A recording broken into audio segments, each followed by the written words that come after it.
Bonjour à tous, je pense qu'on va pouvoir commencer. Merci de votre participation à notre nouveau webinaire Comment vérifier efficacement la représentation de vos processus métiers. Un webinaire organisé par Méga International et Pragmanev. Je me nomme Yassine Beran et si vous avez la moindre question, n'hésitez pas à la poser directement dans l'onglet questions et je me ferai un plaisir d'y répondre. Avant de débuter ce webinaire, je vais vous présenter donc les deux speakers pour cette présentation.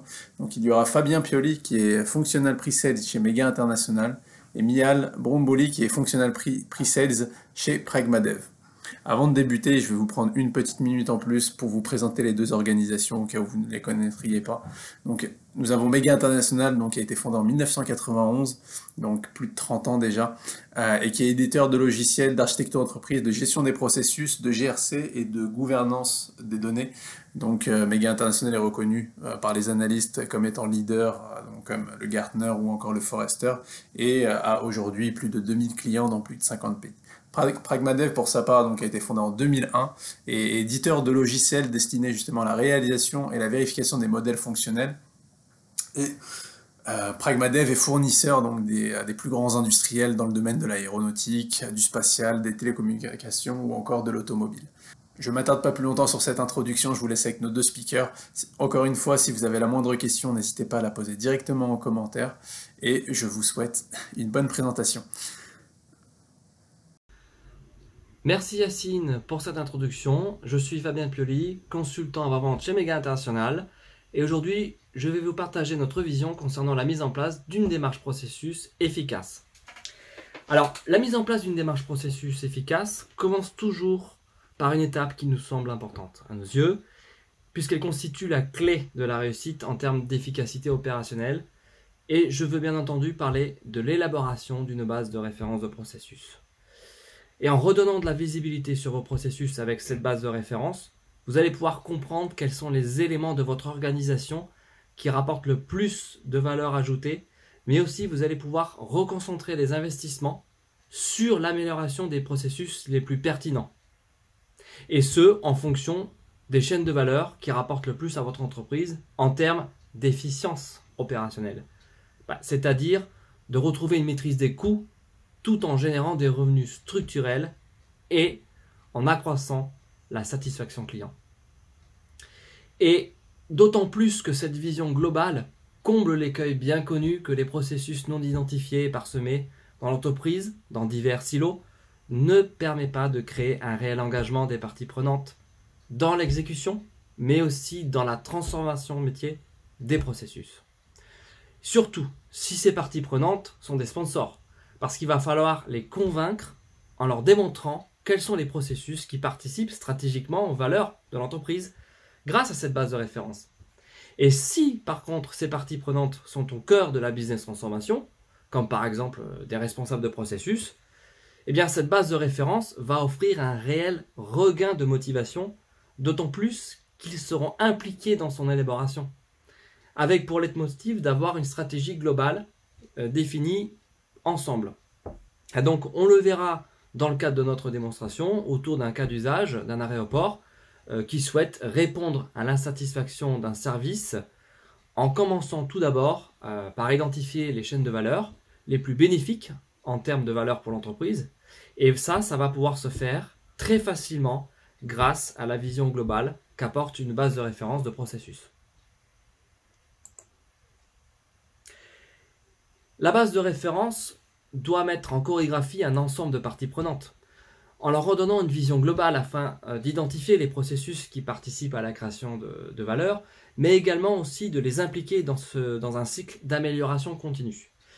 Et ces parties prenantes dans la mise en place de cette démarche processus sont d'une part des personnes que l'on va trouver en amont et qui vont alimenter la base de référence de processus, comme par exemple des responsables de processus, des clients, des fournisseurs, des partenaires, etc. Mais également des personnes bénéficiaires ou décisionnaires, comme par exemple des business architectes ou des responsables d'entreprise qui pourront accéder à une vue d'ensemble des chaînes de valeur et des processus supportés à l'aide de représentations graphiques, comme la notation BPMN, mais également à l'aide de différents rapports qui vont leur permettre de les aider à faciliter justement la transformation de processus et à décider.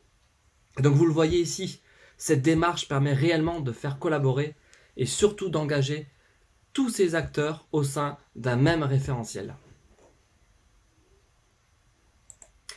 Eh bien, la méthodologie que nous proposons avec la solution OPEX Business Process Analysis s'inscrit parfaitement dans la mise en place d'une démarche processus efficace, déjà parce qu'elle s'appuie sur un référentiel unique, mais aussi parce que vous allez pouvoir travailler de manière systémique. En commençant d'abord, dans un premier temps, par identifier avec les parties prenantes quelles sont les chaînes de valeur qui apportent le plus de satisfaction client et qui répondent également à la stratégie opérationnelle. En effet, la définition de chaîne de valeur est un excellent moyen de fournir une vue de bout en bout d'un point de vue satisfaction client. Mais le point d'attention que nous vous conseillons, c'est de rester concis et ne définir pas plus d'une vingtaine de chaînes de valeur. Et à partir de là, à partir de ces chaînes de valeur, en découleront les étapes de vos chaînes de valeur qui produiront ensemble un résultat, et ce résultat sera fait en termes de valeur pour votre entreprise et de satisfaction client. Et pour terminer, il ne vous restera plus qu'à déterminer comment votre entreprise apporte de la valeur en termes organisationnels, c'est-à-dire en décrivant les processus qui mettent en œuvre les chaînes de valeur identifiées précédemment. Et ça, vous allez donc pouvoir lier vos chaînes de valeur au processus, mais également vous pourrez les décrire à l'aide d'une représentation graphique comme la notation BPMN. Je laisse la parole à Michal qui va vous montrer comment Pragmadev s'inscrit dans la mise en place d'une démarche processus efficace en permettant notamment d'améliorer la modélisation des processus.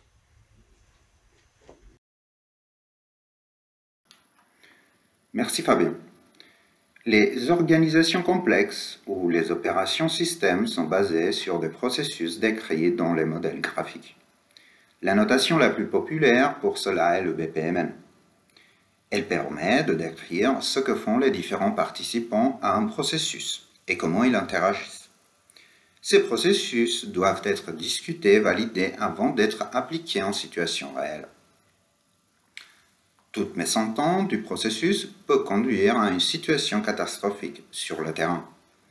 Chaque organisation a sa problématique de vérification des modèles. Par exemple, lever l'ambiguïté sur un processus isolé ou documenter les scénarios qui découlent du modèle du processus ou vérifier que les processus de plusieurs équipes interagissent correctement.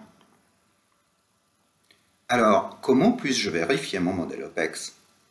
Tout d'abord, le modèle est exporté depuis OPEX et chargé dans Pragmadev Process, où une vérification statique peut relever des problèmes sémantiques ainsi que des problèmes de cohérence entre les différentes parties du modèle. Ensuite, le modèle peut être exécuté pas à pas sur des scénarios typiques pour vérifier son comportement. Enfin, tous les scénarios possibles peuvent être explorés pour identifier les éventuels blocages, les chemins inatteignables ou vérifier des propriétés. Pragmadev Process peut être lancé directement à partir des menus OPEX sur une sélection d'objets. Un lien de retour vers OPEX est attaché à l'exportation. Cela permet d'accéder au modèle d'origine directement depuis Pragmadev Process. Dans un premier temps, Pragmadev Process vérifiera toutes les règles statiques définies dans le standard BPMN. Un premier niveau de contrôle de cohérence est effectué automatiquement. Les modèles sont exécutés en s'appuyant sur la sémantique définie dans le standard BPMN. L'outil propose à l'utilisateur le choix possible à chaque pas d'exécution. Cette approche permet d'éviter toute erreur d'interprétation du modèle. Lors de l'exécution, une trace peut être générée, qui peut être utilisée comme documentation de référence. Elle peut aussi être automatiquement rejouée sur le modèle pour vérifier que le scénario est toujours valide. Pour cela, l'outil déclenche automatiquement les mêmes chemins que l'utilisateur a déclenchés pas à pas. L'outil vérifie alors que les mêmes tâches sont exécutées. L'information de couverture peut être extraite et fusionnée après chaque scénario d'exécution.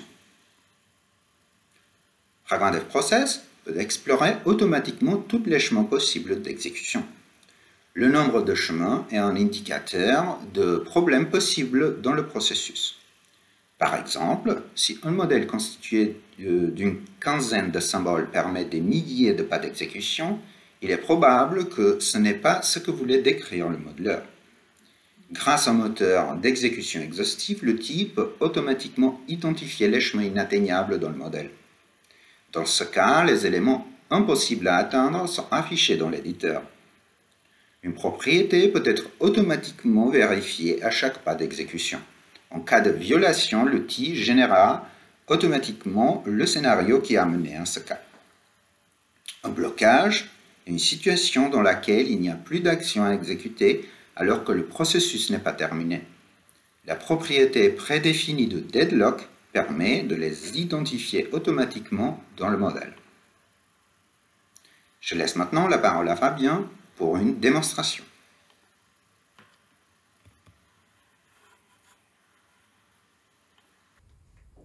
Alors, pour illustrer nos propos, nous allons faire une démonstration en se focalisant sur un cas de business process reengineering d'un service alimentaire qui est la livraison de pizza aux voyageurs d'un aéroport.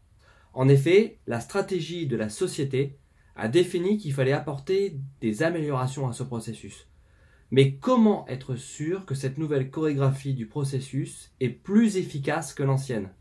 L'idéal, avant de déployer cette amélioration de processus, est de valider par les équipes impliquées la nouvelle cinématique de la chorégraphie avec l'exécuteur PragmaDev Process.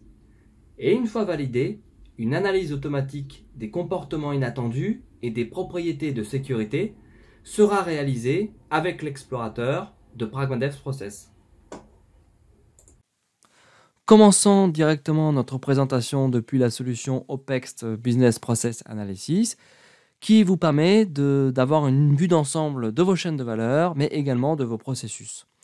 Ici, je suis directement sur la page accueil et la solution donc, me permet d'accéder grâce à un menu hamburger aux différents points d'entrée des éléments concernant vos processus mais également vos chaînes de valeur. Sur le haut du bureau, vous allez retrouver un moteur de recherche qui vous permet de retrouver en un seul clic n'importe quel élément de votre référentiel. Et sur le centre de la solution, nous retrouvons ce qu'on appelle des tuiles. Alors les tuiles, ce sont ni plus ni moins des raccourcis vers des listes qui sont filtrées. Donc par exemple, la liste de vos processus sur lesquels vous êtes responsable, la liste des processus à valider ou l'ensemble des processus du référentiel. Dans le cadre de l'amélioration de nos processus, l'aéroport a défini un ensemble de chaînes de valeur et nous avons directement plugué sur notre bureau l'une d'entre elles. Et cette chaîne de valeur est ni plus ni moins la chaîne qui délivre des services aux passagers. Et nous avons représenté les différentes étapes qui caractérisent ces chaînes de valeur. Donc nous avons la délivrance de services digital auprès des passagers, grâce notamment par exemple à des applications mobiles, etc. etc. Nous avons aussi la délivrance de services de nourriture auprès des passagers dans le cas de l'aéroport. Et enfin, la délivrance de services aux passagers autres, c'est-à-dire le fait, par exemple, de mettre à disposition une salle d'attente, etc., etc. Et nous, on va se concentrer sur cette chaîne de valeur, donc délivrer des services de nourriture aux passagers. Et on va pouvoir directement naviguer comme ceci, donc de diagramme en diagramme, pour pouvoir justement comprendre comment ma chaîne de valeur est implémentée grâce à différents processus organisationnels.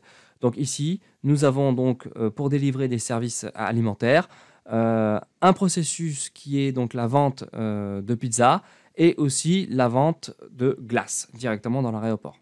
Et nous pouvons voir ici quels sont les fournisseurs et directement les clients qui vont bénéficier tout simplement du résultat de cette chaîne de valeur.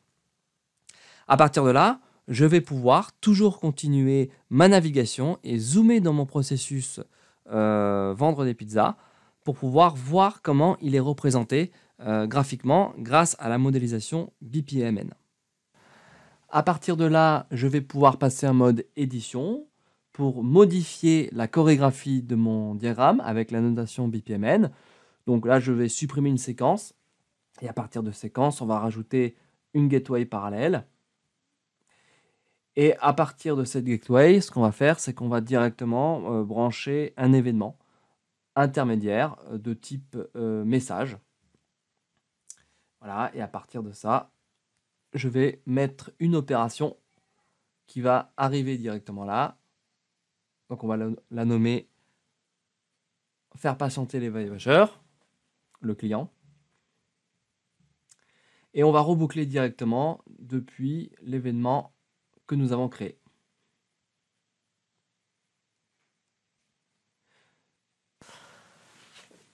Là, maintenant, je vais terminer en renommant directement mon événement où est ma pizza. Et je vais pouvoir représenter directement les échanges d'informations supplémentaires qu'il y a entre mon participant externe, donc le client, et mon processus. Donc là, on en a deux, un à la réception et un à l'envoi. Et une fois que j'ai terminé ça, ce que je vais faire, c'est que je vais me positionner sur la fiche d'identité de mon opération faire patienter le client et je vais changer donc son type et je vais la mettre en réception. Voilà, ça maintenant j'ai terminé ma nouvelle chorégraphie de mon processus. Ce que je vais faire, c'est que je vais pouvoir directement, depuis un processus, exporter cette représentation vers la solution Pragma Process. Et pour cela, il suffira de double-cliquer sur le fichier pour ouvrir la solution en un seul clic. Je laisse la main maintenant à Michal qui va vous montrer comment justement faire la vérification de ce modèle avec la solution Pragma Process. Merci Fabien. D'abord, je vais lancer Pragma Process directement en cliquant sur le fichier exporté. Ici, dans l'arbre projet de Pragma Process, on reconnaît le modèle BPMN exporté d'OPEX. Pour commencer, je vais sélectionner le projet et lancer une vérification statique. Une erreur est détectée. Une tâche dans le modèle est censée recevoir un message. Un double-clic sur l'erreur permet d'identifier exactement l'élément concerné. Effectivement, une tâche du type réception ne peut pas envoyer un message. Afin de corriger l'erreur, je vais cliquer le bouton pour revenir vers OPEX et passer la main à Fabien. Je suis de retour sur la solution OPEX Business Process Analysis. Et grâce à la solution PragmaDev, je sais que j'ai une erreur de conception au niveau de mon opération, puisqu'elle a été définie en mode réception. Donc là, ce que je vais faire, c'est que je vais enlever cette contrainte directement depuis sa fiche d'identité.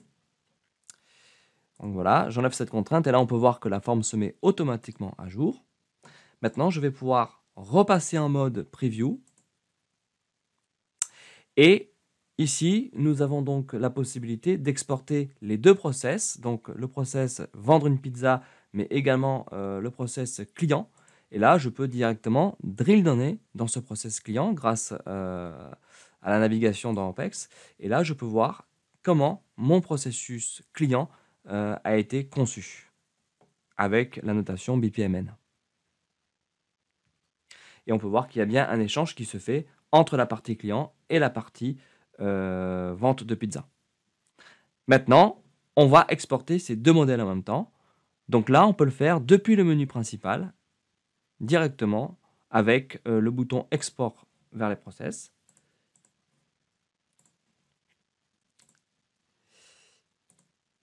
Et donc là, je vais exporter mes deux process.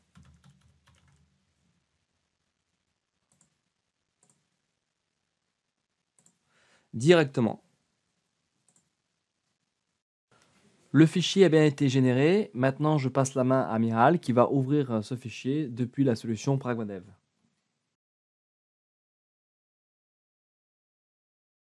Un clic sur le fichier va de nouveau lancer Pragma Process. Cette fois, on reconnaît dans le projet chargé deux modèles, le client et la vente de pizza. Tout d'abord, je vais m'assurer qu'il n'y a plus aucun problème dans les modèles. Pour cela, je vais sélectionner le projet et lancer une vérification statique. En effet, tout est correct pour le modèle client et aussi pour le modèle de la vente de pizza. Je vais maintenant exécuter le modèle. D'abord, je lance une trace d'exécution pour enregistrer mon scénario et je démarre l'exécution.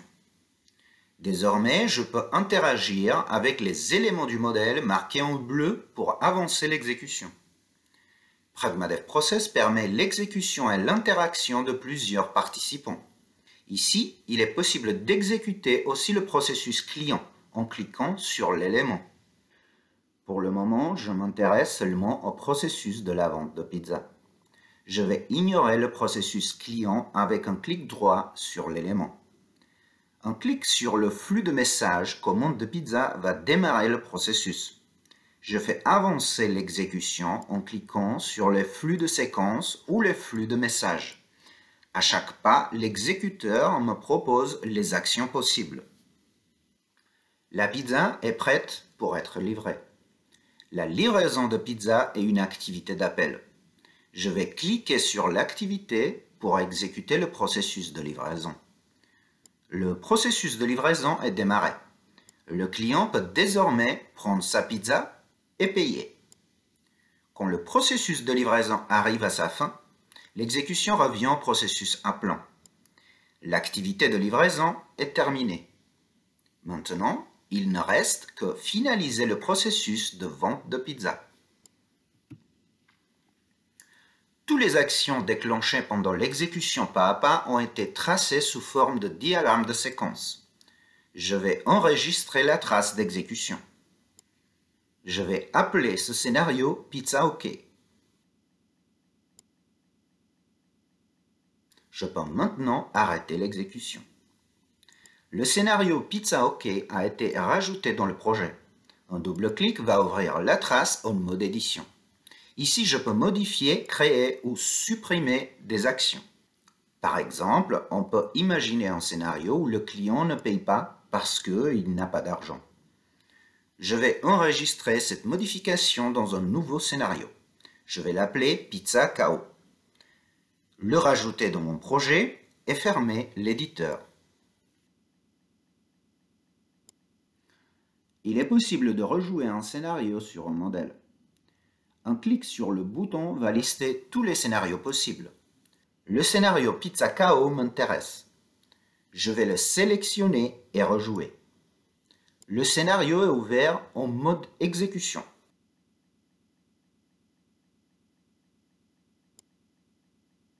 Je peux désormais faire avancer l'exécution pas à pas.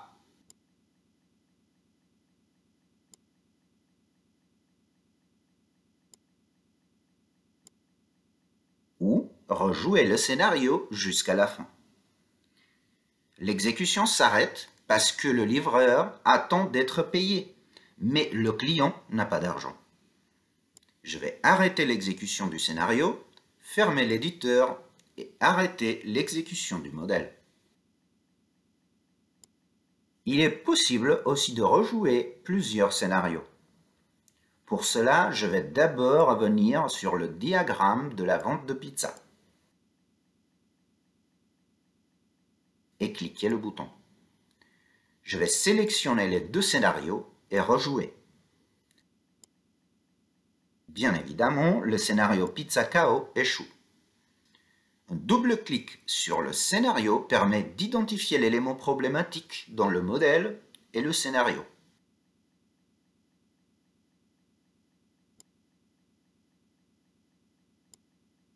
Les modèles complexes peuvent cacher des problèmes qui sont difficiles à identifier avec une seule exécution pas à pas ou un nombre de scénarios prédéfinis.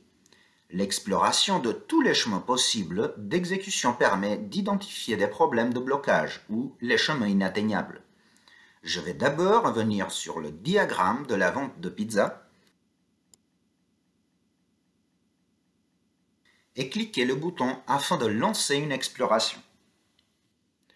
Je veux explorer les cas qui prennent en compte le processus client, mais ignorent l'activité d'appel de la livraison de pizza. Pour cela, je vais seulement changer l'option qui permet d'ignorer la définition des activités d'appel pendant l'exploration. Je sélectionne l'exploration basique et je valide. L'exploration est terminée. 39 états possibles ont été identifiés. Je peux maintenant vérifier que tous les éléments du modèle ont été exécutés. Malheureusement, ce n'est pas le cas. Les éléments marqués en rouge n'ont pas été exécutés. Le fait d'avoir ignoré la définition de l'activité a créé une situation de blocage. L'activité ne peut pas s'exécuter parce qu'elle attend un message du client. De son côté, le client attend un message de l'activité avant de continuer l'exécution. L'information de couverture liste tous les éléments qui n'ont pas été exécutés pendant l'exploration. Grâce au moteur d'exploration, il est possible de vérifier des propriétés. Je vais créer une propriété à vérifier.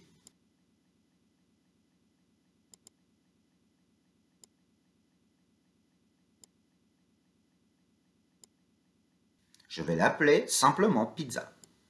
Le fichier de la propriété a été rajouté dans le projet. Un double clic ouvre l'éditeur.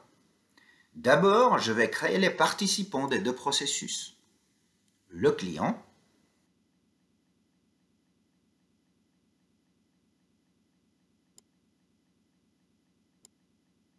et la vente de pizza.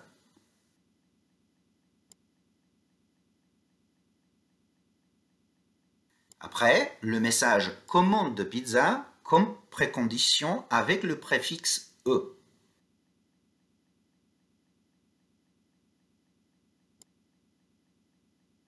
Et le message « pizza » comme requis avec le préfixe « R ». Avec cette propriété, je veux vérifier que dans tous les cas possibles, si le client commande une pizza, il va toujours recevoir sa pizza. J'enregistre les modifications et je lance une exploration. Cette fois, je choisis la propriété que je viens de créer et je valide. La propriété a été violée. Cela veut dire que l'exploration a trouvé au moins un cas où le client ne reçoit pas la pizza qu'il a commandée. L'outil permet de générer le scénario qui a mené à cette violation en cliquant sur le bouton. Ici, on voit le diagramme de séquence du scénario qui a été aussi rejoué sur le modèle. On remarque ici la boucle pour gérer les plaintes du client. En regardant le processus client, on voit que le client peut théoriquement reboucler et toujours réclamer la pizza. Cela conclut cette démonstration.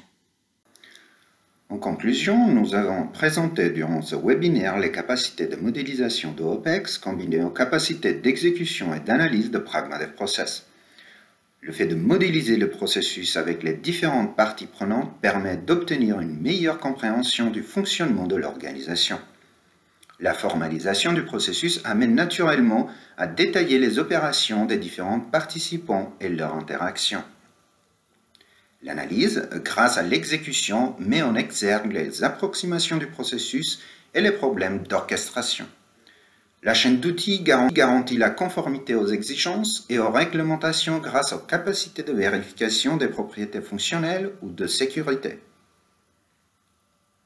Nous vous remercions pour votre participation à ce webinaire et nous allons maintenant répondre à vos questions.